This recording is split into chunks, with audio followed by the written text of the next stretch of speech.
Good morning, everybody. It's my great pleasure and honor to be here. I'm really amazed to see such a big crowd, and I would like to thank especially Alex, but all the colleagues from Oxford to organize this. This must be, as far as I know, the first European initiative, and that should be greatly applauded. So Alex has asked me to give a little bit of an overview on the history of Loeys-Dietz syndrome. I think we're already now 10 years into finding the genes, and so I'll talk about the discovery, the clinical aspects, and then later on Dr. Dietz will talk a little bit more about the basic science and the future. So as a young clinical geneticist, I was challenged when I was training as a pediatrician to learn more about aortic disease. And I think aortic aneurysm and dissection is a really important health problem. It's the cause of death of about 1% of the Western population. And it basically comes in two flavors. One is affecting the abdominal aorta, and that occurs a lot in people that are somewhat older and have risk factors such as smoking and hypertension. And that's the major bulk of cause of death of aortic dissection. But then there is another smaller group of thoracic aortic aneurysms. So that's the aneurysms that occur at the spot where the aorta comes out of the heart. And there we know that genetics play a very important role. About 1 out of 5 patients, so 20% of the patients that have a thoracic aortic aneurysm or dissection, have another family member that has the same disease. So that immediately shows us that this disease has a very important genetic background. And for a very long time, the only disease that we really know very well was Marfan syndrome. And you might know that Marfan syndrome is a disease that's characterized mostly by 3 organ systems. So the first one is the skeleton, where we see overgrowth of the long bones. So it means that the bones grow longer than they should, and this gives rise to enlarged arm spans, gives rise to pectus deformities, scoliosis. The second major feature of Marfan syndrome is the lens dislocation. So the lens is held in an apparatus, and in Marfan syndrome this apparatus is of bad quality, so the lens gets dislocated.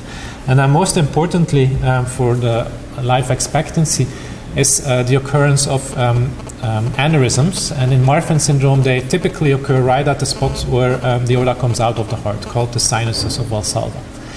And in 1991, Dr. Dietz discovered that this disease is caused by a deficiency of a protein that's in the extracellular matrix, so giving rigidity to the tissues, and called fibrillin-1.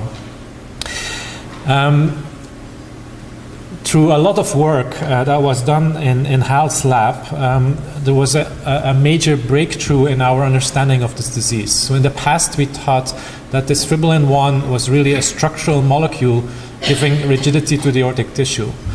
But Hal's lab discovered that there is another important role for this molecule called fibrillin-1. In a normal state, it holds a cytokine, some kind of local growth factor in an inactive state. And this molecule we'll hear a lot about today is called TGF-beta, so transforming growth factor beta. So in a normal situation, it's not very active. But if you have poor quality of your fibrillin-1, then this cytokine becomes overactive. And it starts a cascade. And I'll explain it a little bit because it's important to understand the rest of the story. This cytokine will bind to receptors that are at the cell surface and give a signal to the cell, to the nucleus, where other genes are activated and other genes are stimulated to produce proteins. And this cascade starts with the binding of this growth factor to the receptors, which we call receptor 1 and receptor 2, which will become important in the rest of the story. And this activates a cascade of different proteins. Most importantly, the SMAD proteins, they go to the nucleus and they influence expression of other proteins. And mostly based on mouse work, Hal's lab has shown that in addition to the structural deficiency of this molecule, this activation of this cytokine is really important in the different phenotypical characteristics of Marfan syndrome. And very importantly, this also changed our view on the management of the disease, because now we're no longer seeing a disease with structural deficiency that we cannot do a lot about, to a disease that's caused by an altered function of a growth factor. And we can think about manners to change the activity of that growth factor by medications. And initially, Hal's lab showed that if you block the activity by giving antibodies to the mice, we can rescue all these phenotypes. So when in 2002, I left for Baltimore to work in Hal's lab, Hal told me that he had seen some Marfan patients that didn't really fit into the spectrum of Marfan syndrome. They didn't fulfill the diagnostic criteria, and he had started to see that there was some pattern to recognize there. And the pattern that Hal had recognized was basically three major findings, and so we call that a triad. The first one was that many of these patients had quite what we call widely spaced eyes, in a genetic term called hypertelorism. Secondly, they also had often a cleft palate, or what we call a bifid uvula. So the uvula is the thing that hangs in the back of your throat and is really to be considered as the minimal expression of a cleft palate. So it's the most minimal presentation you can get of a cleft palate. So here you can clearly see, normally there is one lobe, and here this patient has two lobes of the uvula. And then very importantly, Hal also noticed that those patients tended to have a more severe cardiovascular involvement. So they not only had aneurysms at the root, such as in Marfan syndrome, but they had widespread aneurysms throughout the arterial tree. And there was another phenomenon called arterial tortuosity. So there was a more twisting and winding of the arteries coming off the aorta, but also of the aorta itself. We also knew that this was a genetic condition because we observed several families where it's segregated as an autosomal dominant trait. So autosomal means it has nothing to do with sex, so both males and females are equally affected. And dominant means that there's transmission to the next generation with a recurrence risk of 50%. So here you see two families that we initially noted, and you can see that it passes on from generation to generation, and that different family members had the same clinical characteristics: the widely spaced eyes, the bifid uvulas, and the aortic involvement. So it looked like this was something different from Marfan syndrome. And in addition to the different findings of the triad, we also noticed that there was other findings that were quite uncommon for Marfan syndrome. So we saw a lot of the patients also having club feet. There was another skull problem, so a premature fusion of the skull bones called craniosynostosis. And the patients also had other cardiovascular defects, such as abnormal aortic valves, junctions between the chambers of the heart. In addition to the typical skeletal features of Marfan syndrome being the scoliosis, the overgrowth of the ribs leading to chest wall deformities, long fingers, and also contractures of the fingers. So the next question was, what's causing this disease? And then Hal challenged me, I'm always telling this story. So he told me, if you can find the gene that causes this disease, I will retire. And we did find the gene, but fortunately for us, he didn't retire. So many people ask, how did you find the genes? So it was, I think, a lot of luck and also a little bit of reading of the literature. So as I told you, we knew from Marfan syndrome that this TGF-beta was really important, that this growth factor, this cytokine, was important in the pathogenesis. And around the time that I was in Hal's lab, people created a mouse model by knocking out the TGF-beta receptor gene in the mouse. And those mice had different characteristics that looked very much like what we've seen in this new syndrome. They had a cleft palate. They had problems with the formation of the aorta, and they also had problems with the skull bones reminiscent of the craniosynostosis. So we hypothesized that this might be a good candidate gene to cause the new syndrome. And that's indeed what happened. So we looked at the sequence, and we found, so the patients, the changes that are in red are the 10 initial families that we recognized. So in 6 of those patients, we found genetic alterations in the gene that's encoding for this receptor. So we remember the cytokine binds to the receptor. So one of the 2 receptors is receptor 2. So we had 10 families, 6 had receptor 2 mutations. And then it was very logical to look at the binding partner of receptor 2. And in the 4 remaining families, we found genetic alterations in this gene. So we explained all the 10 families that we knew at that time by mutations in receptor 2 and receptor 1.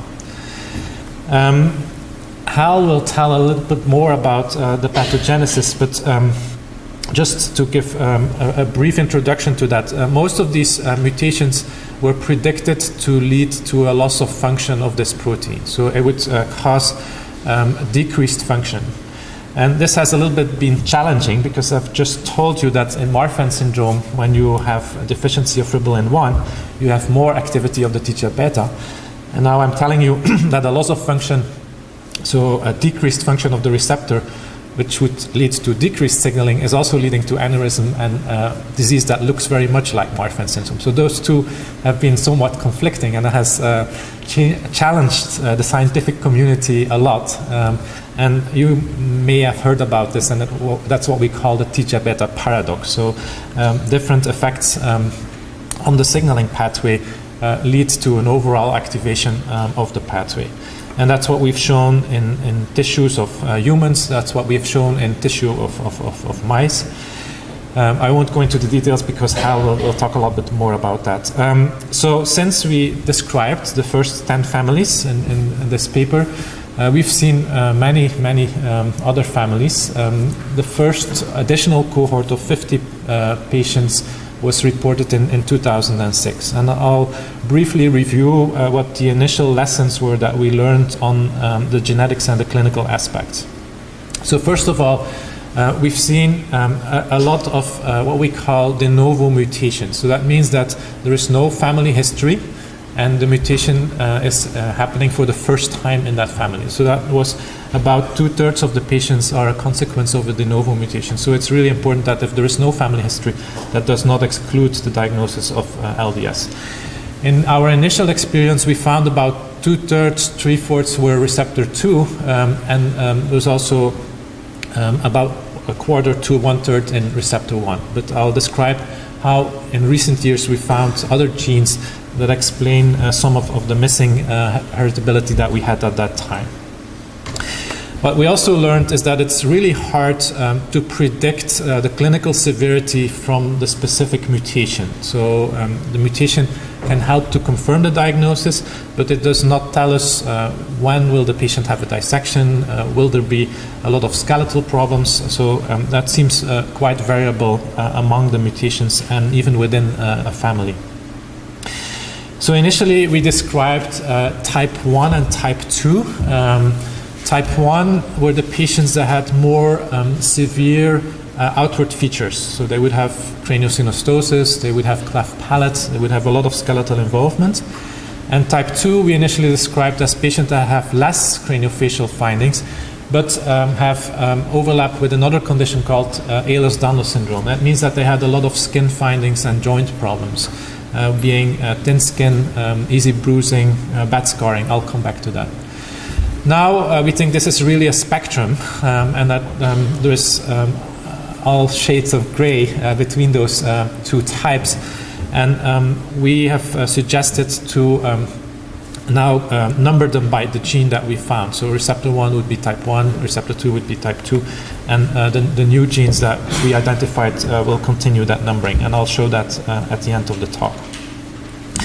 So another, I think, probably the most important lesson that we learned from comparing patients with mutations in TGF-beta receptor 1 and 2, so Loeys-Dietz patients to Marfan patients, is that we really have to manage them differently. We cannot use the same rules that we use for Marfan syndrome in Loeys-Dietz syndrome. So as I told you, we've seen that the dissections can happen at smaller diameters and younger ages than in Marfan syndrome. So we need to consider earlier surgery in patients with Loeys-Dietz syndrome. And there is many factors that come into that decision, but definitely the genetic basis is one of them.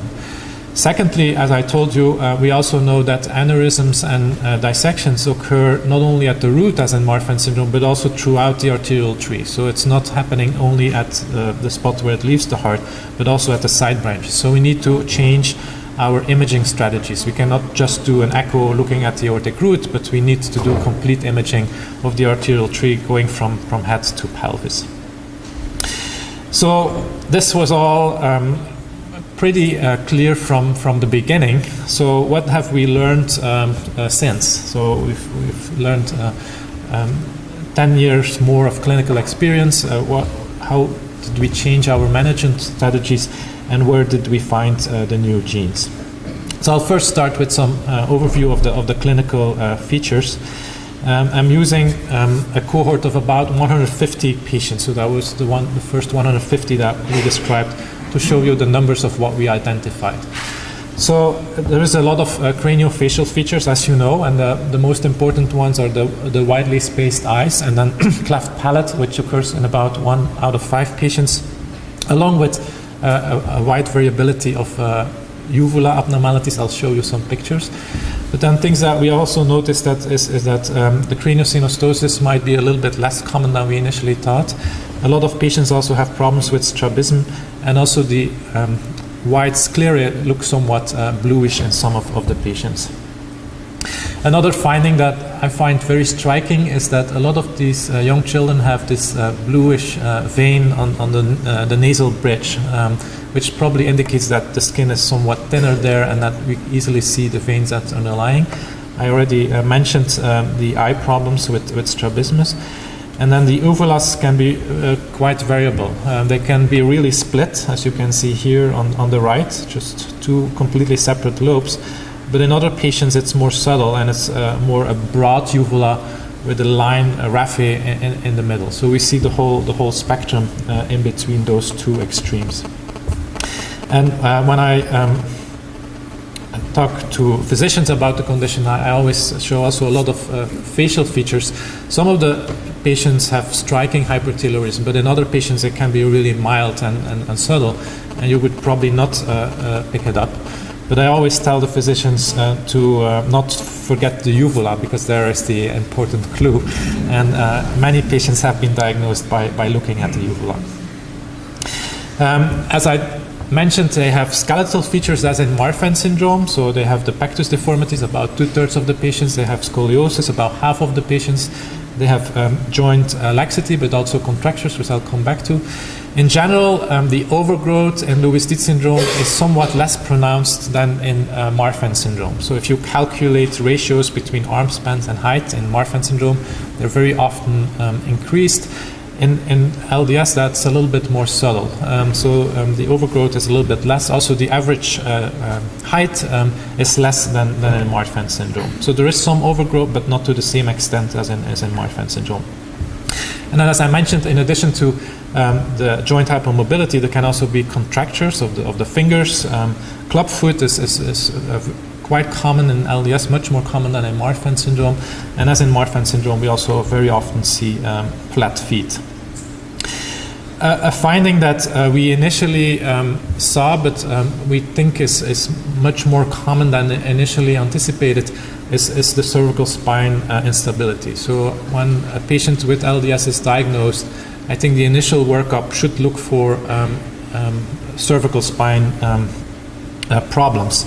And that's especially important when patients go into surgery, because then they're for a long time in hyperextension.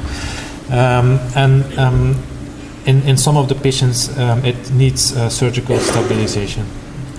Skin findings are also very common. we initially found this by looking at a cohort that was initially diagnosed as vascular Loeys-Dietz syndrome. But you can see thin skin, it's very translucent with easy bruising, and also some widened dystrophic scars. Some other features that are also recurrent is the muscle hypoplasia, some dental problems, specifically of the animal. I hear quite a lot about headaches and migraine. It's always a discussion whether it's so common in the general population, but I think in Marfan, in LDS, there tends to be an increased incidence of that. And then Hal has also done a lot of people at Hopkins have done a lot of work on the GI problems, and he will talk about that also a little bit more, which are immune in nature. So and they present in different forms: food allergies, inflammation of the esophagus, or inflammatory bowel disease. So, as I mentioned, it's very important to do a careful cardiovascular follow-up. The tortuosity is quite common. If it's there, it's very often the vessels that go from the aorta to the head. So the carotid arteries, the vertebral arteries, and even intracranial arteries tend to be tortuous. It does not have to be there, but it's very often. Fortunately, from a clinical perspective, it's usually benign, and it's only rarely that it leads to problems in the brain blood supply.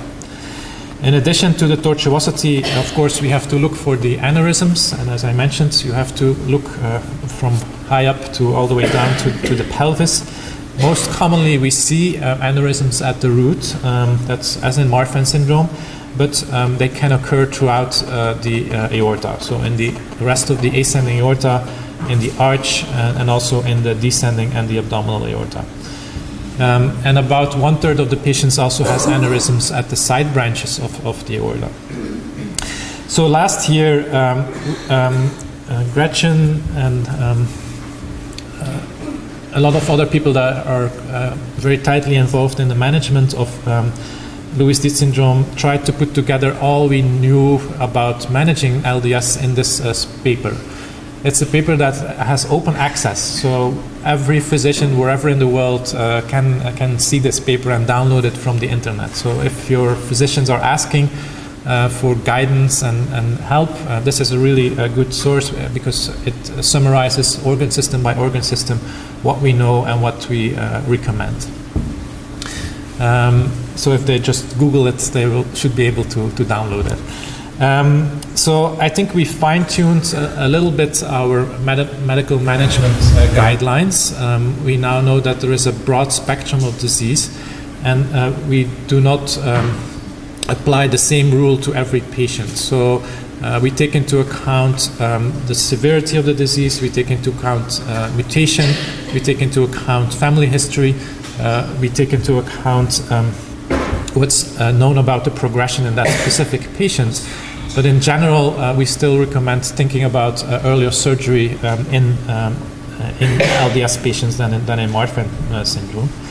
We also now know that the medication that was tested in Marfan syndrome, losartan, which Hal will also talk more about, is also effective in patients with LDS. And then for the aneurysms that occur not at the root, it really depends on the site and the nature and the accessibility of the lesion, and that needs to be an individual decision.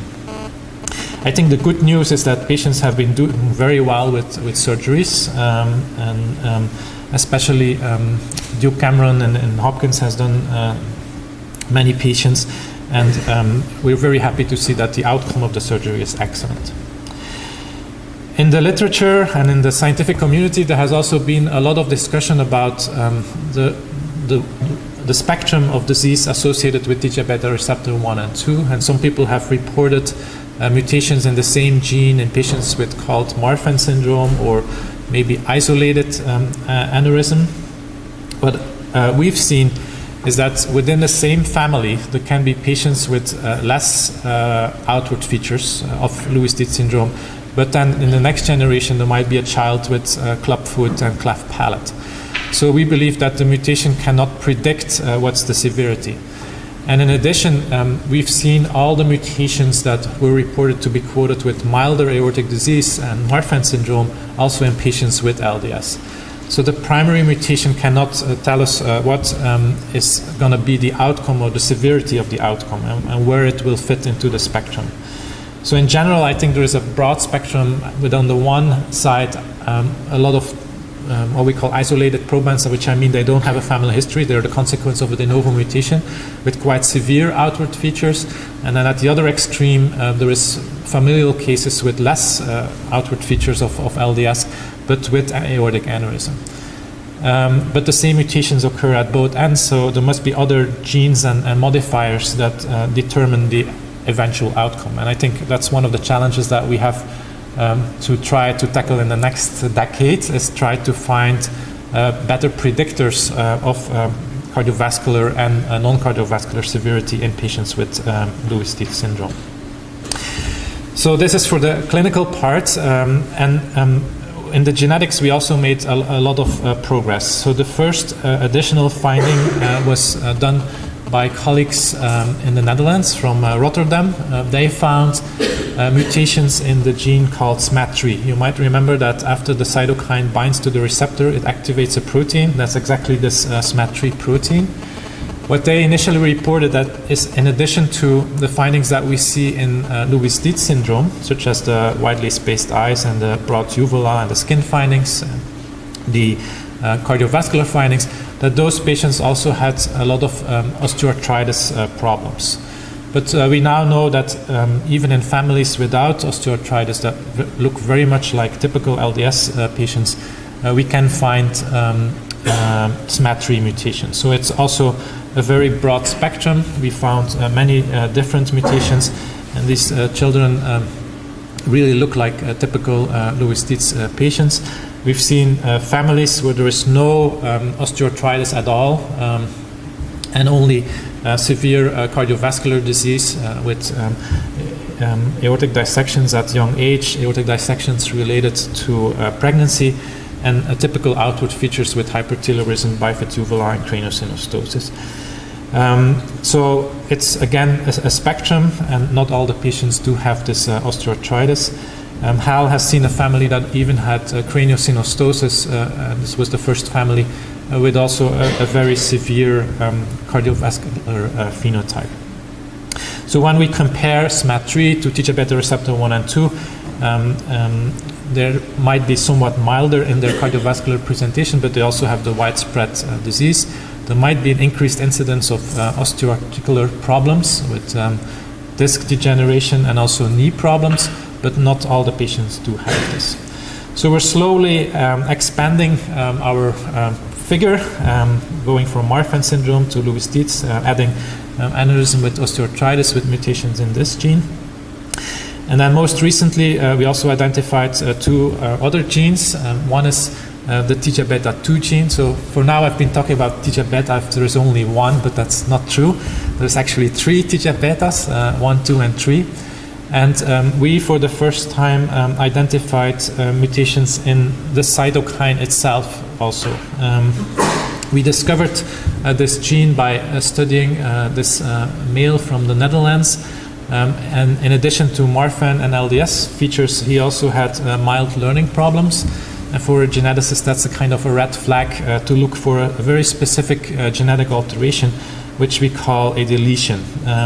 So this patient was negative for all the known genes, but he was missing a part of a chromosome. So this is a very big enlargement of chromosome 1, and there you can see the red box. And this patient is missing this part of the genome. So he's missing all the genes that are in that part. And in the middle of that deletion was the TGF-beta2 gene. So that was the obvious candidate to think about that could cause his aneurysm phenotype, that could cause his Marfan features, and could cause his LDS features. So we also have databases that we share amongst clinicians, and we were able to track down this patient, which is shown there at the bottom, which is living in Denmark. And he was reported to have also mild learning problems, but he also was missing TGF-beta 2. So I sent an email to the clinical geneticist taking care of this patient, and I asked, did you ever look at the aorta of that patient? Because I would predict sort of what we just learned from our patient, that your patient would also have an aortic aneurysm. And so they sent him to the pediatric cardiologist, and indeed they found an aortic aneurysm. So that was a confirmation for us that indeed this gene was involved in the pathogenesis of aortic aneurysm, and that is causing disease. And we've since gone on to show mutations in many different genes, many different families in the same gene that also segregated as an autosomal dominant trait, as we've seen in Loeys-Dietz syndrome caused by TGF-beta receptor 1 and 2 mutations. And when you look at the phenotype, it's very similar to what we've observed in Loeys-Dietz. So they also have the club feet, they have the widely spaced eyes, they have the pectus deformities, they have the bifid uvulas. So it's within the same spectrum as you would predict from the pathway that I've already shown you. When we look at the aortic tissues of those patients, again, they're very similar to what we've seen in Marfan syndrome, what we've seen in Loeys-Dietz syndrome. So people often ask me if I can give a piece of the aorta that was obtained from surgery. Can you predict which gene it is? That's really not possible. It's aspecific for the genetic basis, but we can see the same changes in the structure of the aortic wall in all the patients that have mutations in those genes. What we also learned from looking at the aorta, again, is that there is this paradoxical upregulation of TGF-beta signaling. And we also learned from studying those specific patients with mutations in TGF-beta 2 that there might be shifts in the use of the ligand. So I told you that there is TGF-beta 1, 2, and 3. So that's another important piece to the puzzle that we learned, that we cannot just think about TGF-beta as being one molecule, but maybe dependent on the situation, another one can kick in and cause problems. And that's what we suspect in this group of patients. So since the initial description, which was about 6 families, we've seen, again, many other families with the same pattern of aneurysm, tortuosity, hypertelorism, severe cardiovascular involvement. Initially, we thought that these patients with TGF-beta 2 had somewhat milder aortic involvement, but again, time learns us that there is a spectrum, and that there is also very severely involved patients. So there's a patient from Hal with an extensive cardiovascular surgery, with mitral valve surgery already at age 20, aortic surgery at age 23, and also dissections beyond the aortic root. And in his medical history, he also had surgeries for club feet and scoliosis and eye surgery. So again, initially we thought it was milder, but it seems that there is also a lot of variability, and that there is no features that are really unique to a specific gene. The last gene that we published is TGF-beta 3. Again, it was a collaboration with our colleagues from the Netherlands. Antwerp is really close to the Dutch border, so we share family members across the border. And this was a big family with aneurysms and mitral valve problems in different family members. The aneurysms occurred at the root, the thoracic aorta, but also in the descending aorta with also abdominal aortic problems. And they also occurred at the side branches. For example, this patient had an aneurysm of the left subclavian. We saw some mild skeletal features, not a lot, a little bit of chin that was relatively short, called retrognathia, some pectus deformity, scoliosis, spondylolisthesis with a back problem, but not striking in this family. So in this family, we used another approach to localize this gene, which is called linkage. It means that we look for a spot on the genome that is shared by all the affected individuals and not present in the unaffected individuals. And that allowed us to define 2 regions in the genome on chromosome 14 and 15 that were possible candidate regions causing the disease in this family. And again, we were lucky because on chromosome 14 was a very obvious candidate, being TGF-beta3. So we sequenced the gene, found the mutation, then went back to all our negative families that were negative for TGF-beta receptor 1 and 2, SMAD3 and TGF-beta2, and were able to identify 10 additional families with mutations in this gene. And it's the same pattern coming back. I'm maybe getting boring, but again, we saw bifid-uvulas, arachnodactyly, long fingers, overgrowth, pectus deformities, club feet. So the same pattern leading to Marfan-like and LDS-like features. What we did see in these families is that there is a big variability within one family, and even what we call skipping of generations. It means that some individuals do carry the mutation without presenting any symptoms at all, which was not so common in the other genes that we've seen so far.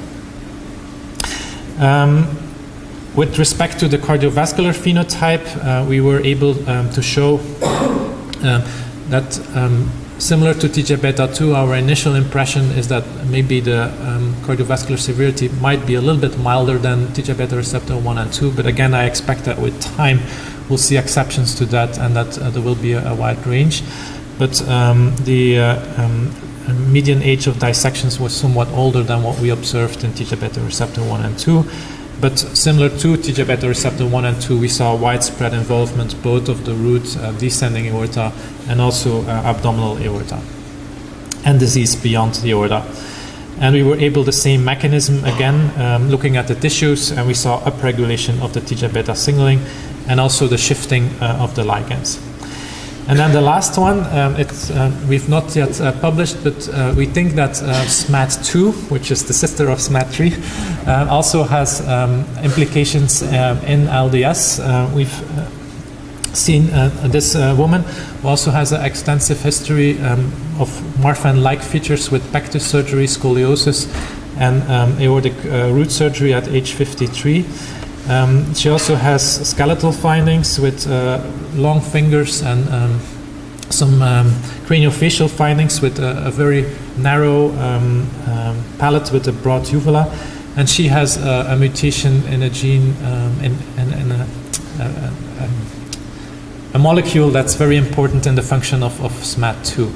And I just saw online that there was a report coming out from a group in the Netherlands again that also described 3 families with mutations in this gene. So we might have to add another family member to the TGF-beta signaling. So this is the overview of where we are now. 5, probably 6 genes that cause very similar phenotypes. One last piece of information that helped us to really understand also the TGF-beta signaling pathway is another condition called Shprintzen-Goldberg syndrome. This disease has a lot of overlap with Marfan and LDS. The important features that distinguish it from LDS and Marfan syndrome is that most of these patients also have learning difficulties. So they can have usually mild to moderate intellectual disability, and almost all of them also have craniosynostosis, which is sometimes present in LDS, but a very common feature in Shprintzen-Goldberg. And together with Hal, we found that this condition is caused by mutations in a gene called SKI, and SKI is again implemented in the TGF-beta signaling pathway. So we've now fully unraveled this whole pathway with mutations in all the components, leading to phenotypes that are very similar to each other. As I told you, we should think about testing these genes if there is a typical triad, but I think if there is a variable combination in the skeleton and craniofacial findings along with aortic aneurysm, we should also think about this disease. In Marfan patients that do not have the lens dislocation, because we do not see lens dislocation in Loeys-Dietz syndrome, it's a group of genes that we should think about. In patients that have autosomal dominant aortic aneurysm, where especially if there is early onset of the dissection and disease beyond the root, this is again a group of genes that we have to think about. In the patients with vascular EDS, we already talked about, and then also in the young probands with aortic root dilatation. So I think it's a spectrum with very few clues that can really help us to predict which gene within the pathway is involved. There's still a few red crosses, but I think they will disappear if we see more patients. So they clearly share clinical characteristics. So that's why we also take advantage of the advancement of genetics. In the past, we had one ID, we sequenced one gene, but now we're moving towards the possibility of looking at many genes at the same time. This is something called next generation sequencing technology, and that's what we apply also. So we pool all the genes that cause aortic aneurysm, and it includes all the genes that cause Loeys-Dietz syndrome, and we sequence them at once. So we get all the information on all the genes in one single sequencing experiment. And that gives us an answer in about 20 to 30% of the patients that we now see with aortic aneurysm. And with regards to the specific LDS genes, so we're trying to put together a lot of data on the mutations, and this is a database that has over 300 probands, and as you can see, TGF-beta receptor 2 is still the major gene with about 60%. And 1/5 is receptor 1, and then the other ones account for smaller percentages, going from 3% for TGF-beta 3, 8% for TGF-beta 2, and 9% for SMAD3. We also see some shift in the inheritance patterns. So for receptor 1 and 2, we still see that about 40 to maybe 50% are de novo, and that a smaller percentage is de novo in the other genes. So there it's more familial cases, and that might also explain why this is somewhat at the milder end of the spectrum. So I'll finish here. I think we gained a better knowledge of the clinical phenotype with knowing all the different clinical characteristics. We've clearly expanded the genetic basis, going from 2 genes to 6 genes now. And I think the better understanding also has opened a lot of therapeutic options that Hal will also talk about. I think I could thank a lot of people, but I think there's 2 people or 3 people that I want to especially thank. It's Gretchen, who has been really driving a lot of the clinical work on Loeys-Dietz syndrome, has been very essential in putting together the Loeys-Dietz syndrome. Joe Galley has been essential in founding the Canadian part. And I really would like to thank Hal, because he's been an excellent mentor to me, and he's become a good friend. And I think I would not have been here if he would not have been there. Thank you.